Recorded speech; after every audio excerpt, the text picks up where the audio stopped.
Hi, everybody. Welcome. Oh, We did it. I knew we were going to do that. I didn't know you were going to say anything. All right, well, I'll start. I'm Jeff Morgenthaler with Equipment Zone here with Jay Bassell, and this is all about the graphics. Jay, why is it all about the graphics? It's all about the graphics because it was the first part of our printing index. And we have found in many avenues and many years, lots of experience, that graphics is really where a lot of the issues start. And so if we can manage that piece first, the rest of the process builds on itself to a more positive outcome. So it really does all start with the graphics. Well said. Yeah, that's the very first thing you deal with in the printing process. When you speak to your client, one of the first questions you're going to ask them is, do you have artwork? And quite often, the response is no, or if it's yes, let me text that to you or email it over to you, right? So we're gonna dive into that, what you get, how you get it, and what those outcomes will be. So let's go ahead and dive into it, Jay. Perfect. I just want to double check. We have had some folks talk about the audio being slightly off. We're hearing that it's all good. It could be on your end. You're welcome to jump out and jump back in. So from everybody, all of us here in Arizona, Terry is also watching this and listening. So Terry, if you see or notice anything, give us a heads up. But from our end, as far as we can tell, the sound is coming through well. Thank you for all the positive feedbacks. We appreciate that. That does give us some guidance. And so, yes, we will. And for all of you that have joined us today, we're thrilled, whether you're from New York or Kansas. Most of you are in the United States. And so welcome. We hope everybody is doing well, that they're well on their way to a rebound in 2021. I do really feel the energy. I feel the momentum coming back. People are engaged and really ready to build their businesses. And so let's get back into it, Jeff. I'm going to share my screen again, and you can start to talk a little bit more about our index. I think that's what we really wanted to do because we had such a warm welcome to it and wonderful feedback from our DTG Training Academy about almost a month ago now. And so that was great because we were like, okay, people are really digging this and they want more info, they want more help, they want more training, they want more insights. So let's dive in. Yeah, the index or the recipe, it could also be, to a great print is really catching on. And you're right, we had a great webinar on it, a great overview webinar. So we're going to do these series of webinars where we're going to dive into each category of it. So let's put that first one up there, Jay. And it's all about the graphics. So the first part of our index is graphics.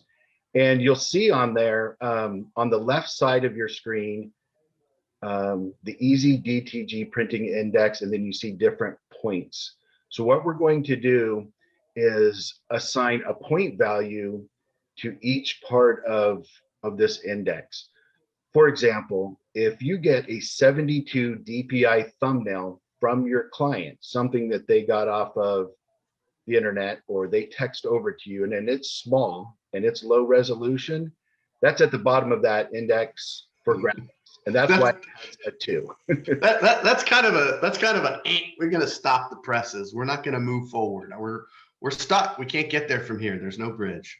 Yeah, you could almost make that a 0. We probably should have, but we were being generous. There are some rare circumstances. For example, if the image size, the original image size was like 4 feet by 5 feet at 72 DPI, and then you were able to manage that down, obviously that's still a printable file. It would probably work out well, but most of the time. And I want to just point out a lot of what we're going to talk about when we talk about the quality of the print, you have to keep in mind your client's expectations. I've talked to people who have given me low resolution files and I've explained to them, this is really low resolution. It's not going to print that great. Oh, that's okay. And I print it out and they're like, yeah, that's great. That's fine. And they love it. Yeah. And they love it. They're thrilled. Right. So it works. So, but this is that's kind of going to be the exception to the rule. And really what you're after is producing high quality artwork and making a great print.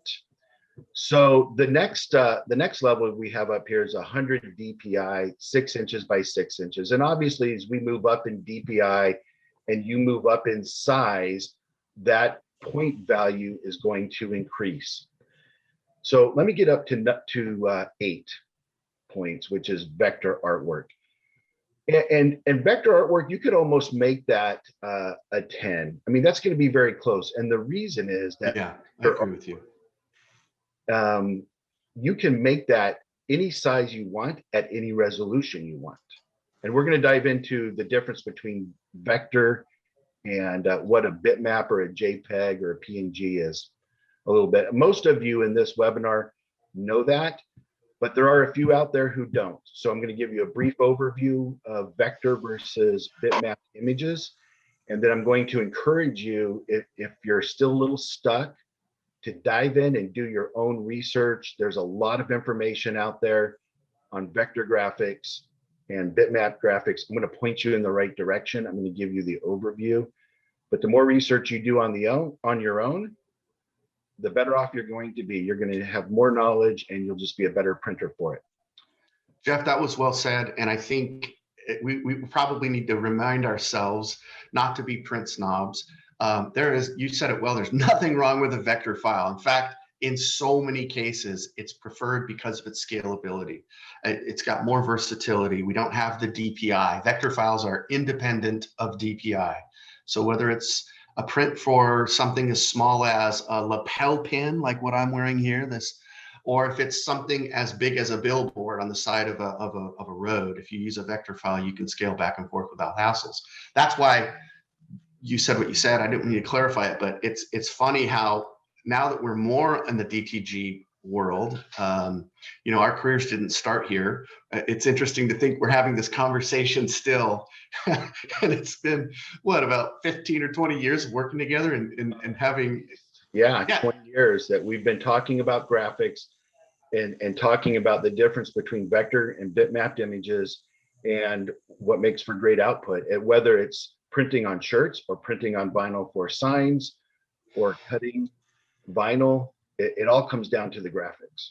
And one of the things that I want people to understand that are tuned in today, thank you again for tuning in. We appreciate it. We know that you're anxious to learn more and to grab some more. I also want to give a little background on our history, not go deep, but just so that you understand. Jeff and I have both owned our own companies. We have had to work with clients, customers, not buyers of DTG and sublimation printers, but the real world. Okay, so we get it. We've seen it all. We've experienced all the ups and the downs. And so that's why we wanted to make sure that you understood why we're presenting this. We have technicians that are wonderful that could probably explain this in much geekier and nerdier and technologically advanced way. We're going to try to keep it at about, what, Jeff, 10th grade, 11th grade, 12th grade level, because that's about as far as we both went. My kids would say I'm about a 4th grade level. So yeah. Oh, well, I'll give you more credit than that. So I want to start there. I'm going to let you take the wheel, talking about customers' artwork and where it all starts. So let me advance the slide and let you start again. All right. So we mentioned this a little bit earlier.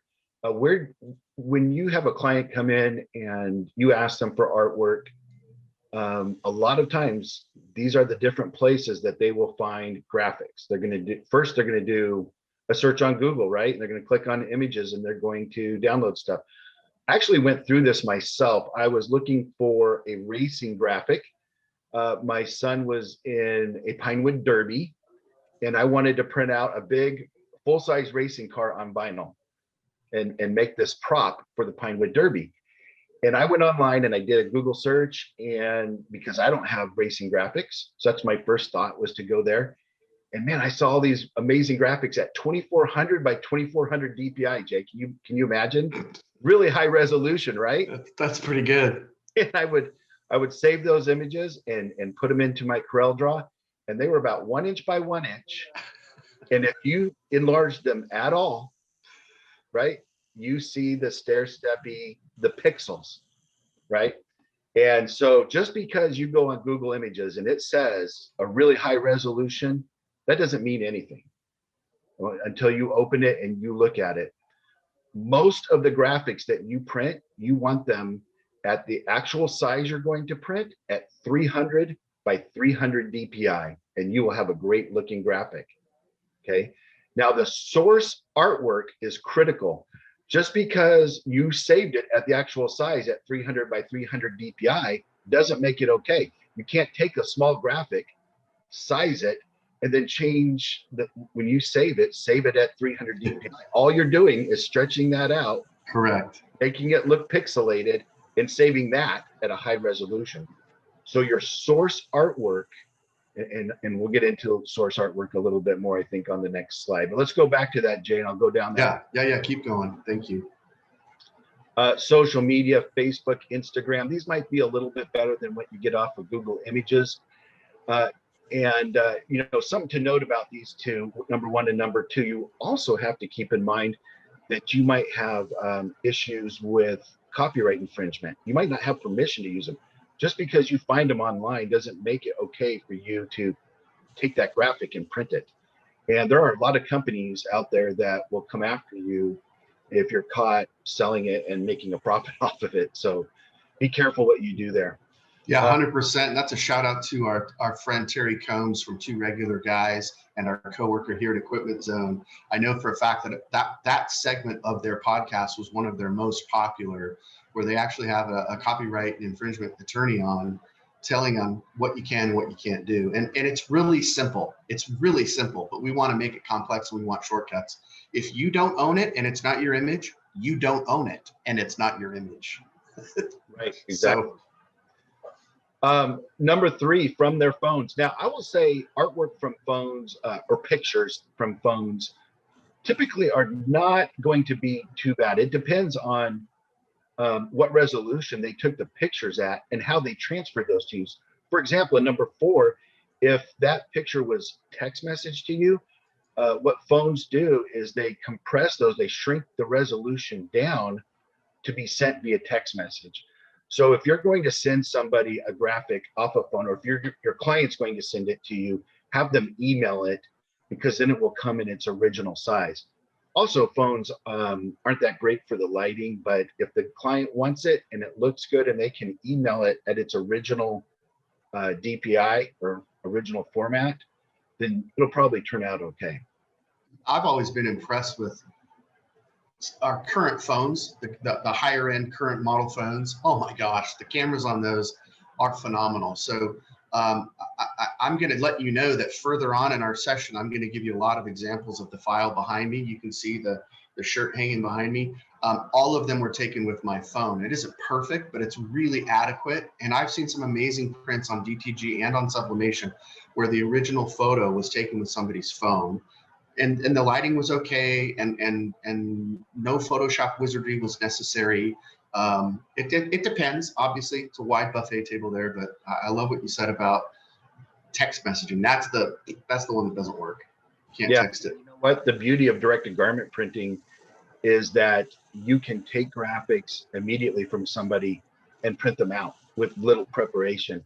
So if you can get a high quality graphic and something that somebody took on their phone and print it out, you're going to wow them, especially if you do that quick.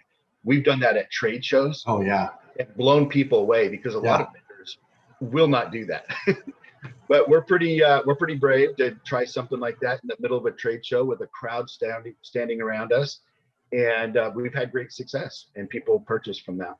And Jeff, we've also had clients that do this where they're on site at an event. Another shout out to the benefit of the F2100 is that it's mobile and you can set this up at an event and do print on demand. And they've set up little photo booths and they're taking pictures with fun backgrounds, or depending on what the trade show is or the event, it might be an auto show, a car show, something like that. So there are a lot of folks that do really well with their cameras, taking pictures and immediately downloading them and going to print. So it's on the list of possibilities for sure. And by the way, those print on demand your photos at events, those shirts sell for a lot more.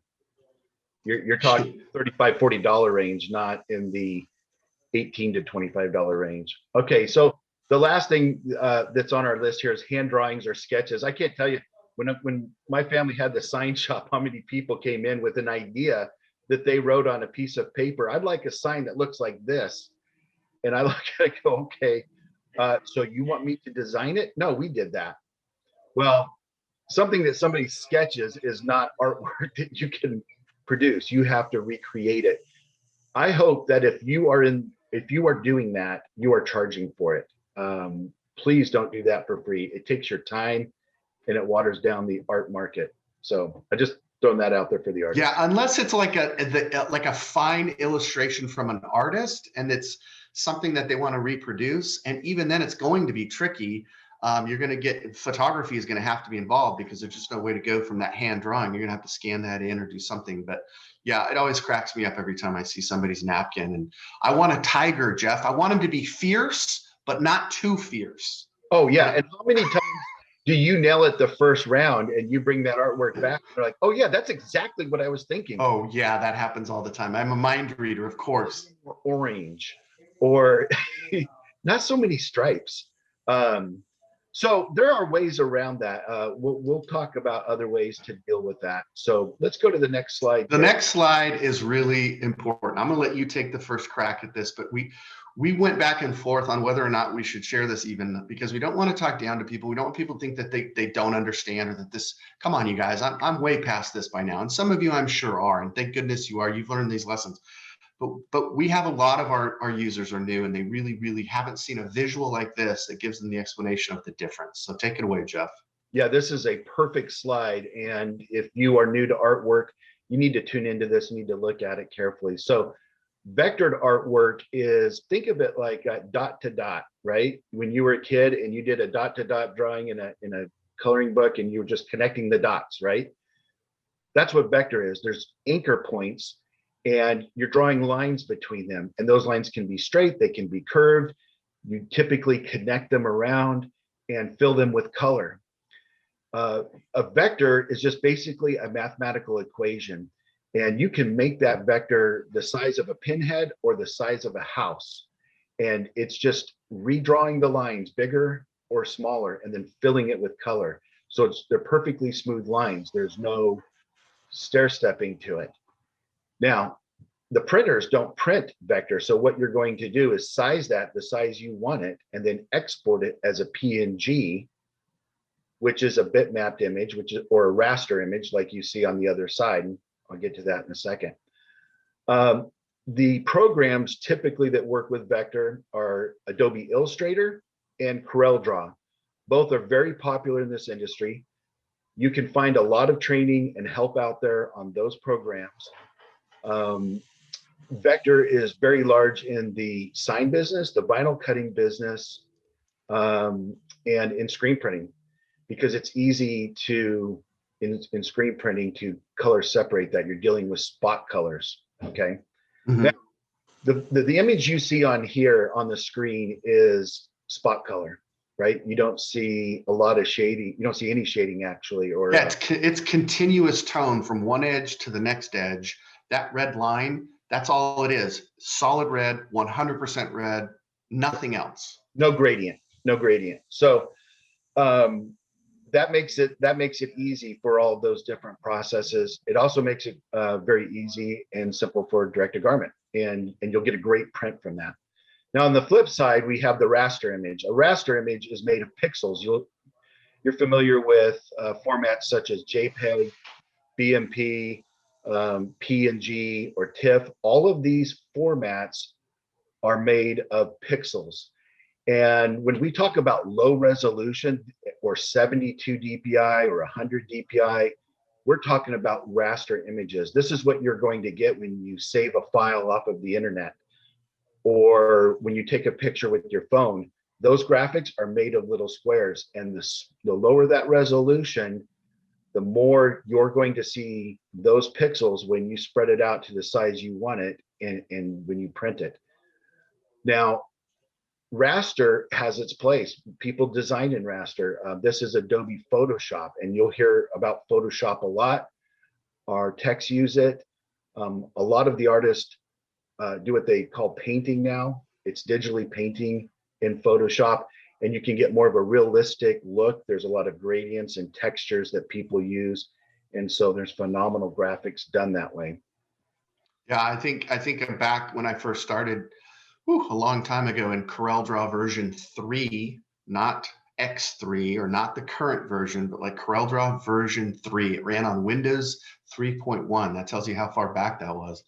I immediately learned the difference between, think of it like drawing a line or painting with a brush. And when you paint with a brush, as your hand starts to lift off the canvas, a little trail of paint kind of follows along, and it gets lighter and lighter and feathers, and then it's gone. But with a drawing, you pretty much stop and start with that pencil, with that line. And so, you know, that's why so many artists, and also then you get into the world of photography. Anytime you take a picture on any camera or any cell phone, the minute you click, that is a raster image. So that's the other reason that, because of photography, so many folks are used to manipulating photography in Photoshop. That's kind of the reason it goes together.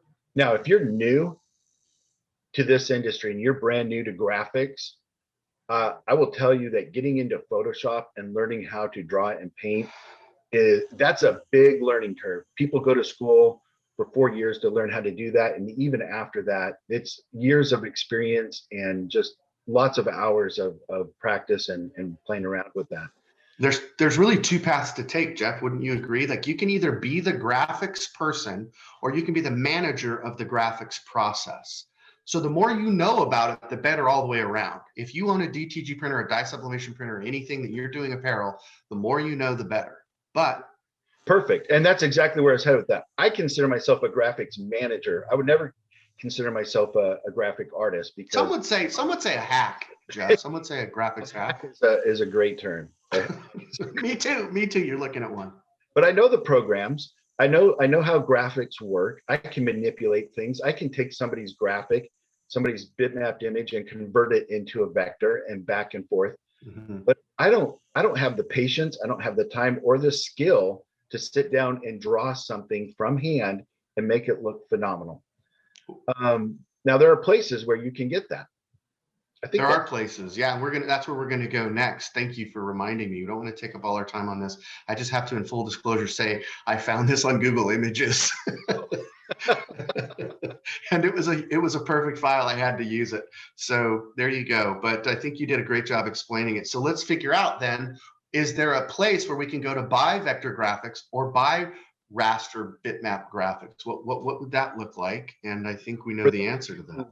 For those of you who aren't artists, but you need great artwork, Great Dane Graphics is a great place to go. We know Dane. We've known him for a long time. He's in the industry. He's been doing apparel artwork for what, 25 years or more? Yeah, 30 years.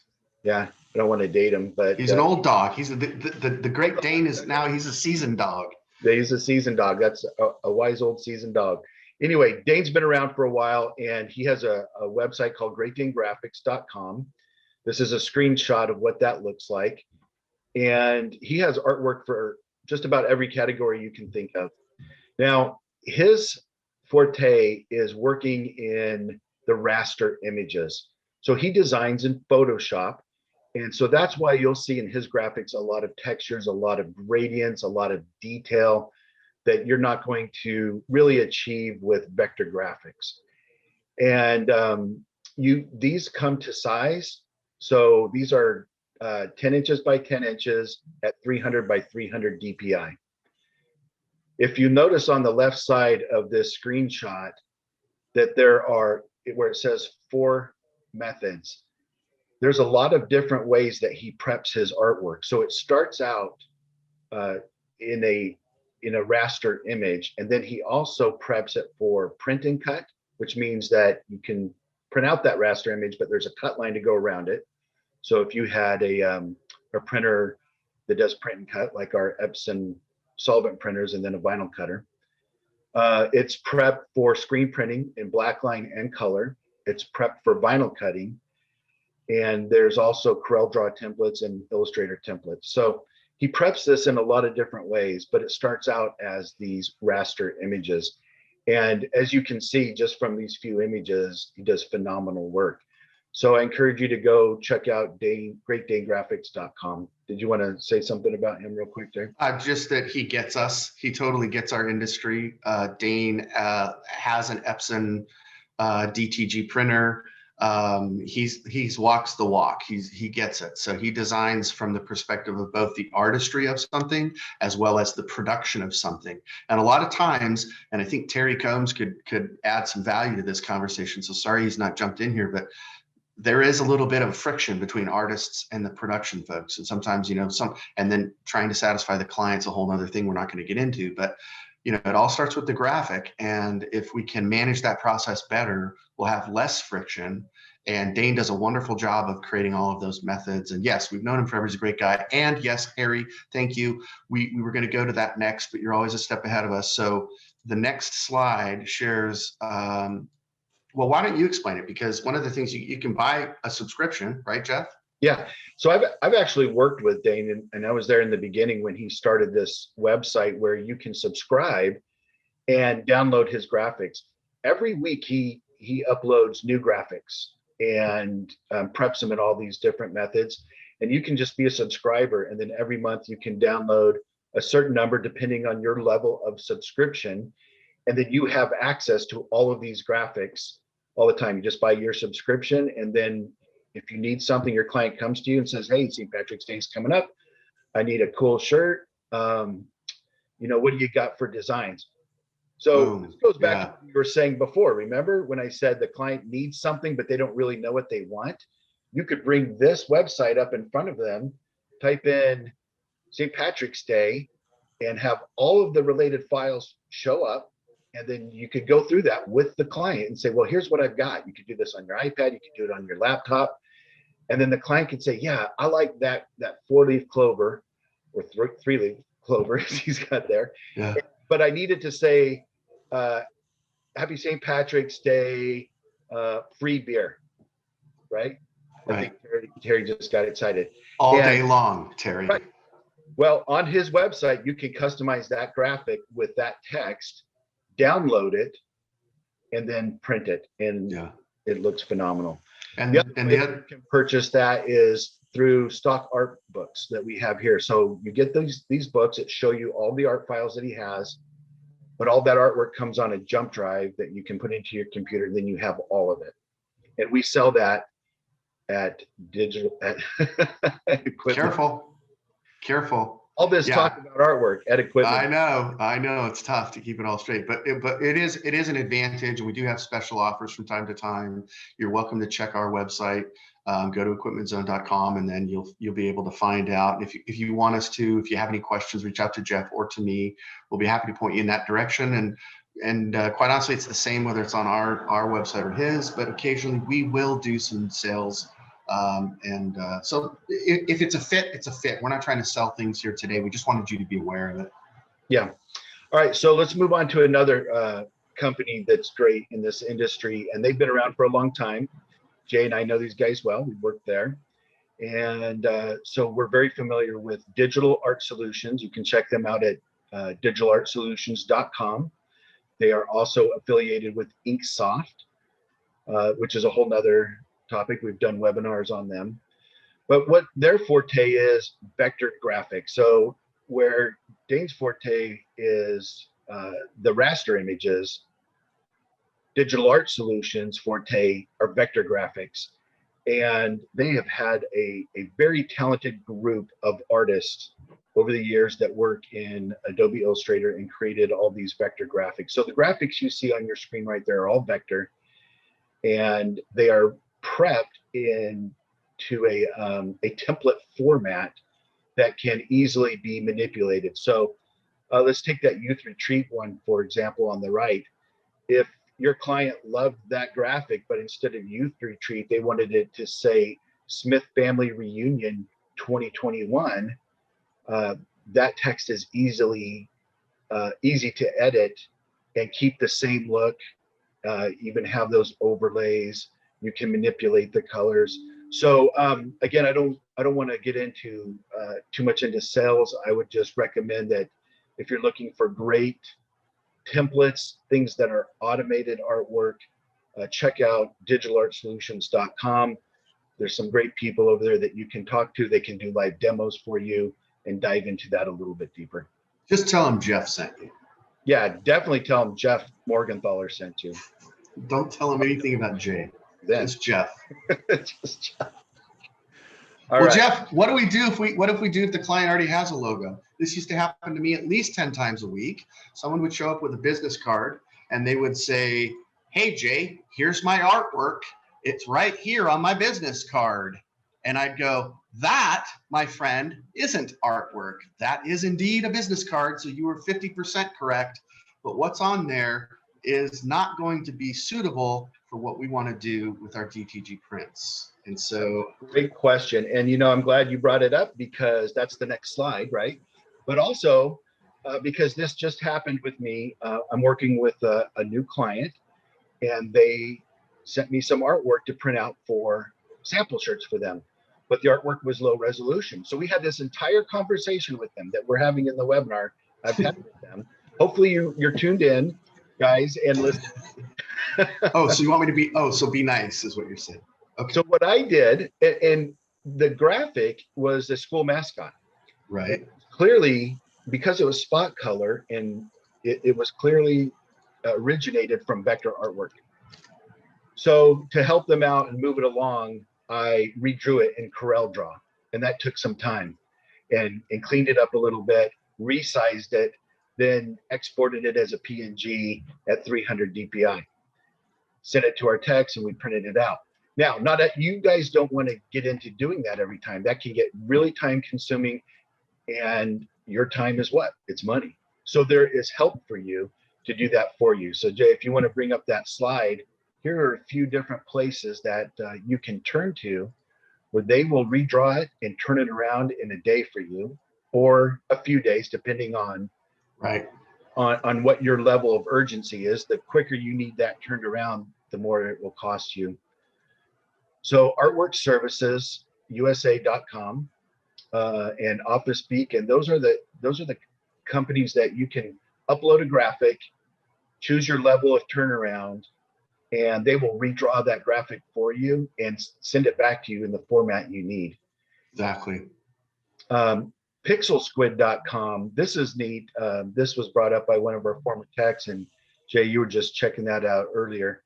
Yeah, it was super cool because you can get photorealistic views in a 3D model, and you get to turn it around and find the angle that you prefer, then save it, and then you have an image that's not only it's a high-res photo file, but it's rendered in 3D, and you choose the positioning, I guess is how they would say that.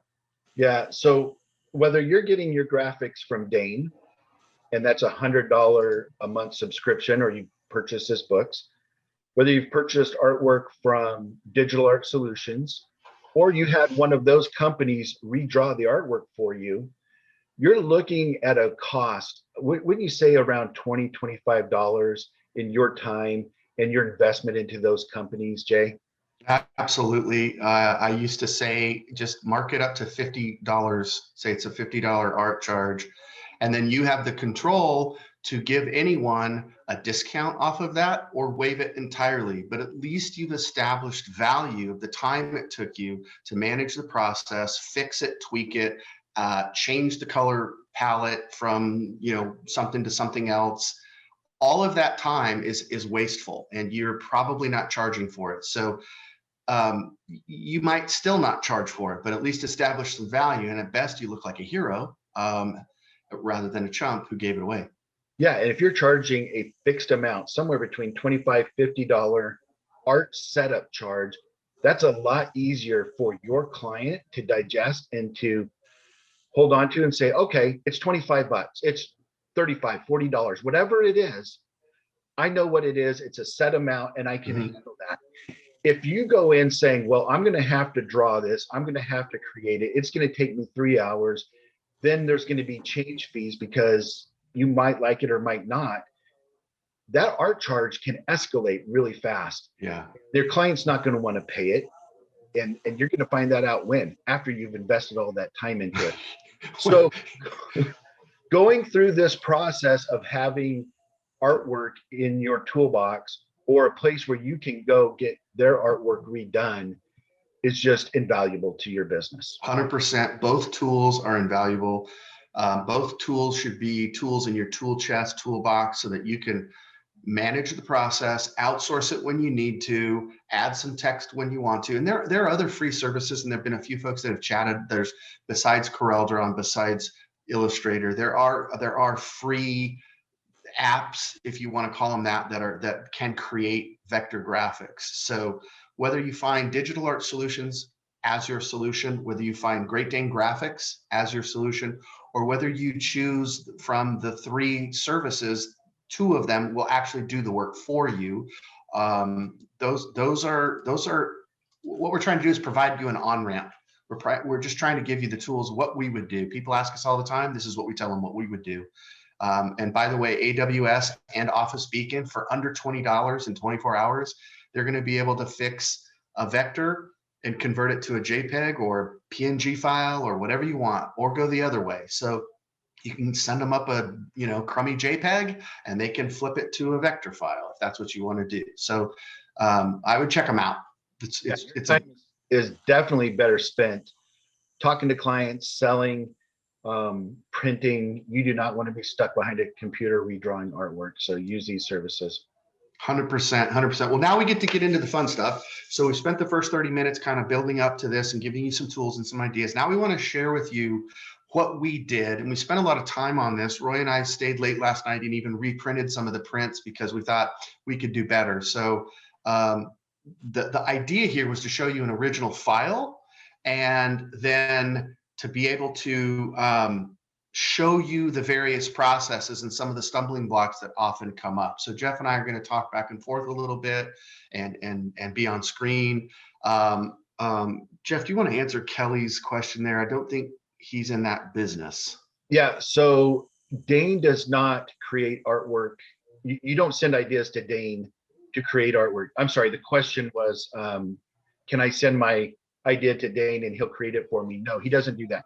He creates his own artwork, and he has this huge library that you can either download or you can purchase on jump drives. I was just going to say, Jeff, I've known Dane and worked with him for over 15 years. He's done it for me one time, and we're friends, and I had to pay him $250. So wow. But it was worth it. It was totally worth it. So there you go. You know what? Right. And while you're talking about that value, I worked with Dane, and I asked him, if you were to create one of these graphics from scratch for a client, what would you charge? And he said $300+ depending on the design. So it's going to start at about $300. So you got a $50 deal, it sounds like. I got the friends and family discount. That's the kind of graphic between those companies that you're downloading. That's the kind of quality you're getting. So all right, so let's jump in. Here's our original file. It's what you may have seen printed behind me. This may not be your style of art. This has no bearing on us as Arizonans, although it does get really hot here in the summertime. But this is a skeleton surfer. It was an image that Roy had that he uses in some of his training because of the tones and how it prints, and it prints well. And so we wanted to show you that this original file, it started off as an RGB file at 300 DPI to size. He said it was about a 15 by, it was a little bit wider, 16 wide by about 13 tall. I don't remember the exact dimensions he gave me, but it was a rectangle like you see here. I barely had to shrink it down to get it to fit into my screen. And this is what we wanted to start with. And then our goal is to go through several versions to show you. We're going to kind of start with the garbage. We're going to start with the crap, the low res stuff, and then we're going to build up. And I'll let Jeff do some of the talking. And if I can answer any questions, of course I will, or clarify anything that Roy did, because he and I worked on this for a couple of hours. So, but there you go, Jeff. You're a surfer. You like to go to San Diego. I'm not a surfer, but I love San Diego. You're the surfer. I used to be, mostly skateboarding, but it's terrible at surfing. You'd think that they're not the same thing. Just let me say that. So the first thing we're going to share is 2 files that we printed purposely at low res to show this is what a thumbnail looks like. Yeah, I'm not sure that in the Zoom if that's coming through. Well, it will on the next one, because here's what the 24 DPI looks like. So you heard me talk about the stair stepping. When you hear that term, another way that people describe it is called pixelated. when you work with a small or low resolution file that's small and you enlarge it, this is what you get. You see the pixels, you see the little squares that make up that design. And this is why it doesn't work. So if you sent me a file for to print a sample and I said this is too low resolution, this is why, because this is how it's going to turn out. And even if someone says, oh no, it looks good, I like it. There was a small window of time where we used to call it the 8-bit rule, where we were looking for kind of a throwback look on purpose to be blocky and pixelated. That is like 1 in 100. So if you try to spin this to your client that that's what you were going for, they're probably going to close the door on you. Yep. This is the same graphic, same. Okay, and let me set the stage. I should have said this at the beginning. All of these files were printed on the same printer. They were printed on the same black cotton heritage 100% cotton t-shirt. And they were all printed with the same settings in Garment Creator, which were basic and standard settings. Roy did no monkey business. He did not change the setting to setting number, 6 or to, double strike or anything. This was just one pass, standard settings. And so everything should be, every shirt and every print is in the same category, if that makes sense. And so what a difference, right? And I can go back and forth just kind of with a click so you can see. Here's the 24, here's the 72. Now, when you go from the 24 to the 72, there's a huge change, a huge difference. And you might think, oh, wow, that's not that bad. But you can see it in the 72 where there is the, in the shorts, you can still see the pixelation. It still looks a little fuzzy and you're not sure if it's your eyes and I need glasses or is it the print? And if you're wondering that, then it's not a crisp and clean print. Yeah, here they are next to each other, just so that you can see them. And I zoomed in, and you can see this is close up now. One on the left, 72 DPI. The one on the right is what would have been sent to me if Jeff texted me the photo he took, and said, oh, check out this skeleton surfer. This dude is rad. And then let's print this. And if I did that, this is what I would have got. Yeah, you're gonna lose a lot of the detail and it just looks janky.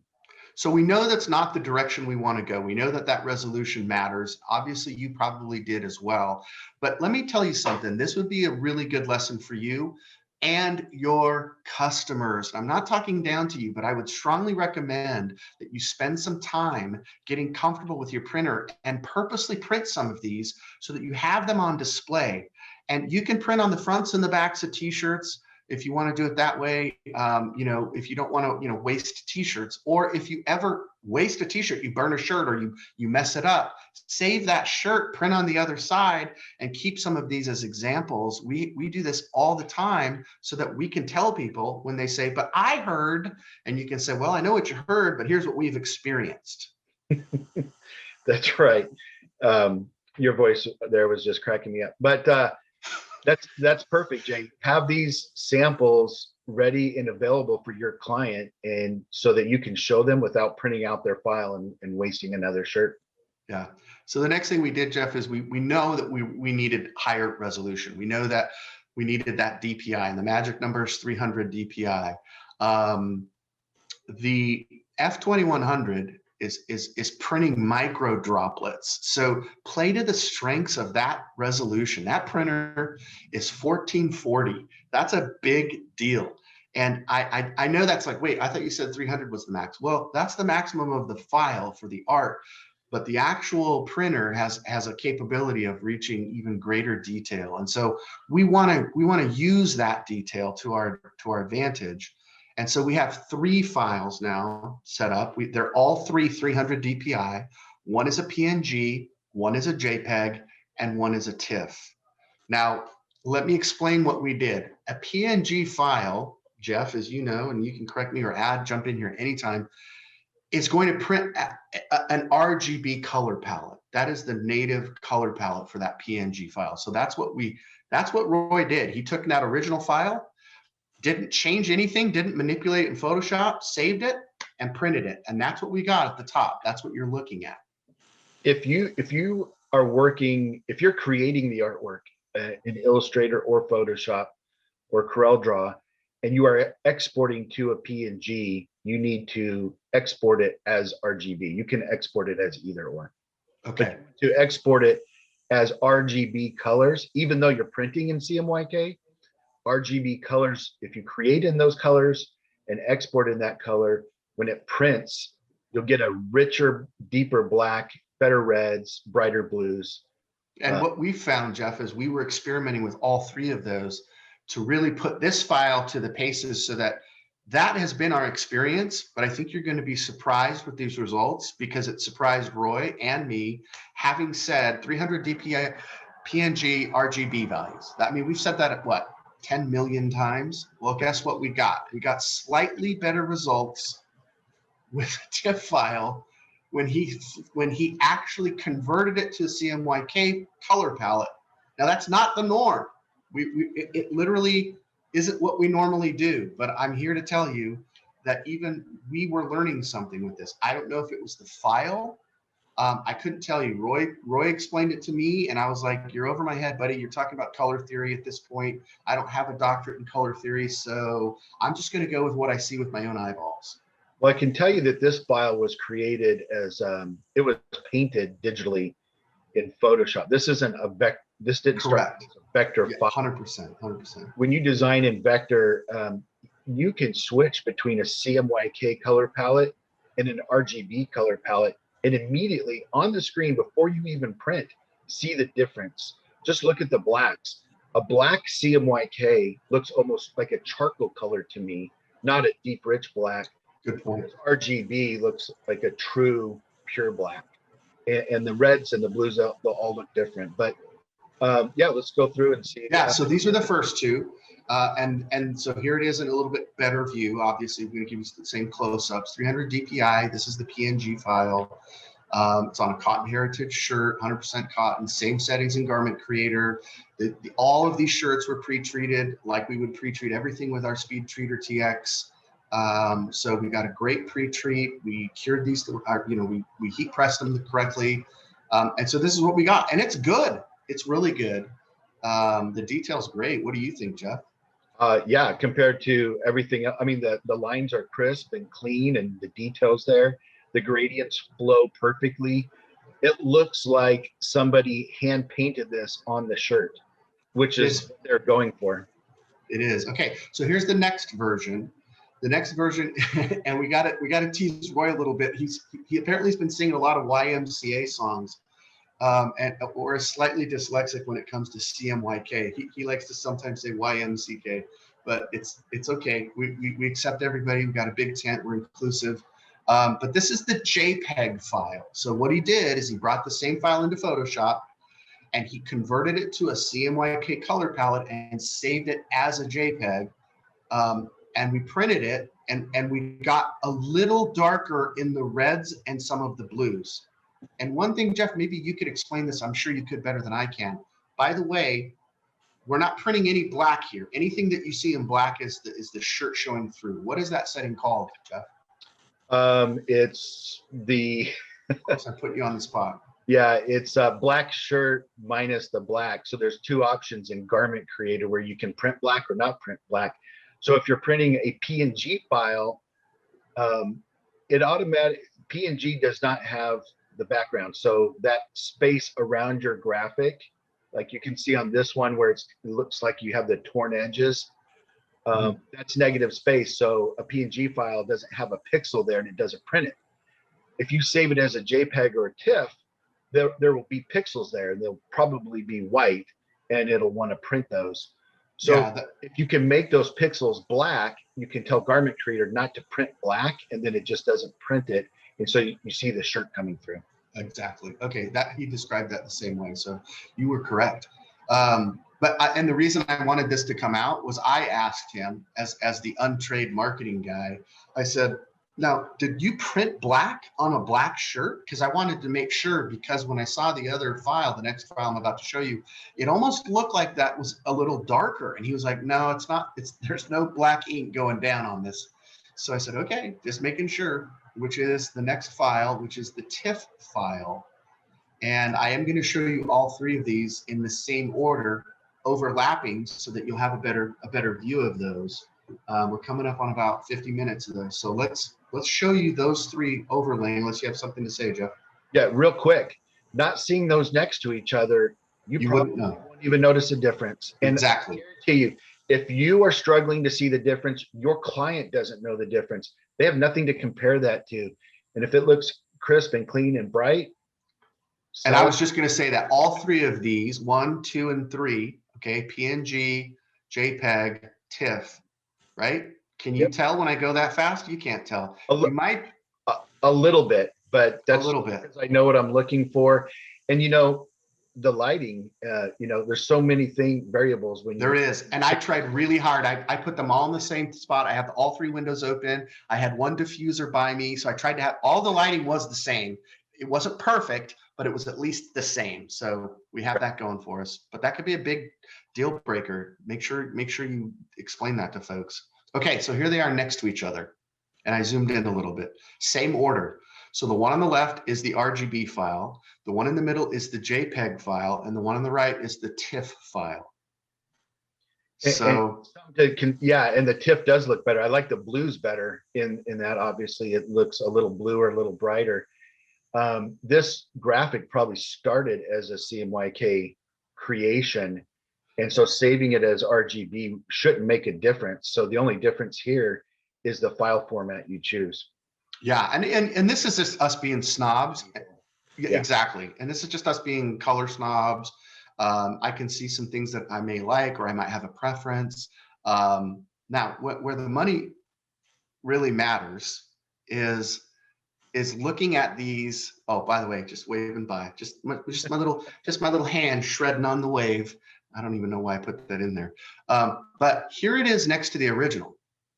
Okay, so this is the RGB, right? So we've got the original on the left and the RGB file on the right. So it didn't quite, I mean, if you were looking at this, you think, okay, well, the purples could have been maybe a little bit more rich, or the oranges look a little too red, or, we could pick this thing apart. That's not the point. I don't have the perfect remedy for that. I don't have the perfect fix for that. I'll let the Photoshop wizards tell you more about that, right? I'm sure Dane could tell you, oh, do this and this and this and the alpha channel and this and the saturation and the hue and the bullet. Okay, you're right. But again, to Jeff's earlier point, do you have another hour to put into this? Yeah. So I guarantee you show that print on the shirt to your client and they're going to be thrilled to death and they can't wait to give you money and start thinking about their next purchase from you. Yeah, 100% agreed. I think it came out well. Here's the other one that I thought was good. The TIFF file compared next to it so that you can see both of those. There are slight differences in the blues. If I go back and forth just real quick, you can see RGB. You can see the TIFF. I thought the TIFF file was more saturated with the oranges and they started to almost turn red, which technically is incorrect because when you look at the original, at the top of that graphic, those should be more orange. But the point is that both worked well. And we learned something even here at Equipment Zone. And that was my point. That's the takeaway. If you want to write some notes down, this was it. Practice, experiment, change it, try something. That's better use of your time than spending, staying up till 2 a.m. pretending you're a graphic designer in Photoshop. Right. Well, I just scanned through some of the questions and I think that not having a lot of questions, Jay, is a good sign that we explained this very well and put on a really great webinar. What do you think? I do think that's important. And I want whoever, Francis, whatever you just said, that's actually one of the only things Roy wanted us to remind everybody is that the pre-treatment process absolutely positively can have an influence, because to the degree that the white was successful and that it's sitting up rather than oversaturated or pooling or falling in between loose weaves. So the shirt can be an impact and the pre-treatment can have an impact. Absolutely. Wouldn't you agree, Jeff? Yeah. And by the way, you're kind of jumping ahead to some of our other webinars in the index. This is what's so perfect. That's a great question. Set us up to the next two building blocks. I mean, literally are the substrate and then pre-treat. Yeah. And they're critical too. So you need to tune in for those. But this was about graphics. And I want to go back to when we started and I said, do your own research, go out there. Dane and Digital Art Solutions both do a lot of training webinars and videos. They have great YouTube channels. They have stuff on their websites. Reach out to them. They're great, nice people. There's other help out there too. We just picked two that we're very familiar with. So educate yourself. The more educated you are, the more valuable that's going to be in your business, because it's all going to start here. And that first touch with your client when you're dealing with these graphics is going to set the pace for how things go. If you accept that cruddy file and you're trying to make it work, you're going to be frustrated. The client's going to be frustrated. It's going to take more time. You're going to have to go back to them. Oh, can we redo this? But if you know what you got this down in the beginning, in that first initial contact with the client, there'll be a better experience for both of you. 100%. I love that. And we have great comments. Thank you, everybody that's contributed. The garbage in, garbage out theory is in full effect. Always has been, always will be. Thank you to Roy, who was helpful in preparing these files and printing them for us. And Jeff, obviously your time in explaining it, because I think it's an important thing. I hope everyone listening, if you would do us a favor, what we're hopeful, let me just I'll pull the curtain back. I'm the guy that can do this. The purpose of this is to build trust. We want you to trust us. We don't have all the answers, but we have most of them. And if we don't have the answer, we damn well know where to go get it. And that's what we're interested in, is the success of your business. Other folks who sell other printers are interested in selling you something. Now, we have salespeople at Equipment Zone. In order for us to succeed, we need to sell. But it's our philosophy that the better trained you are, the happier you'll be. That's why so many people who have purchased their printers from someone else end up in our house, because we're doing these types of trainings and we're trying to give you guys a foundation to build on so that you're successful. We want, rising tide raises all ships, and we hope that everybody's doing a wonderful job with their DTG printers, no matter what the brand. Obviously, we're biased. Obviously, we have our preference. Obviously, you know what we sell. But in the marketplace right now, and we just heard from our friend Adrian Palmer, who's the editor-in-chief at Screen Printing, is that of all of the decorating methods expected to rebound best, guess which one is number one? DTG printing, on-demand printing. That's where the growth is going to be. So if those of you who've tuned in today, managing these details is an important part of your success. Graphics is really where things start. And to the degree that you can manage this process well, as Jeff you did a great job explaining this, and you've done it firsthand. You've lived this, you've walked the walk. And so that's what I hope other people can recognize, is we're not experts. There are people a lot smarter about this than we are, but we have a practical working knowledge of it, and we've run successful businesses, and we want to impart that knowledge so that people trust us at Equipment Zone. That's the point. Fair enough? Fair enough, Jay. Did I go too far, Jeff? Did I get a little too Not impassioned? far enough. Keep going. Just kidding. You did good. So, and if you do love these, it's okay to brag about it online too. That's approved. 2 thumbs up. So please, please, you guys to connect with other clients on Facebook. Share your struggles, share your successes on the Facebook pages. That's a great place for people to connect. So it's not just coming from us. It helps validate some of the things that we've said when you are reaffirming, what you've learned here. By things you've actually experienced. And it's been my experience too, that especially on our private Facebook group here, everyone should be joining this group. There are wonderful people who are very giving of their time, who have a little bit more experience than others. And they're not trying to misguide you. They figured something out, and they're going to share what is their opinion, and that's fair and that's fine. That's why we created this group. Unlike the other groups, this is where you can support each other when you can't get a hold of somebody at Equipment Zone. Or you can say, has anybody found this to be the case? Or has anybody ever seen this type of a product before? It's exclusive to Epson F2100 users in the US. Not that we don't want folks from outside of the US to join us, that we have a problem with that. We don't. We just know that it's easier for us to manage, quite honestly, and we want to make sure that people are having a similar experience so that the baseline is equal. So I should update the screen, Jeff, because I think we're at 990 something, 994. We're just about to break 1,000. I hope there's 3 or 4 people in here today that have yet to ask for an invitation. All you have to do is just put it out there and say, yes, I want to join. Somebody just told us it's 996. We need 4 more people. Come There on. you go. Come on, you could do that. And where to go to get the rest of the training. So please tune into our YouTube channel. If you have not yet been subscriber, it's free.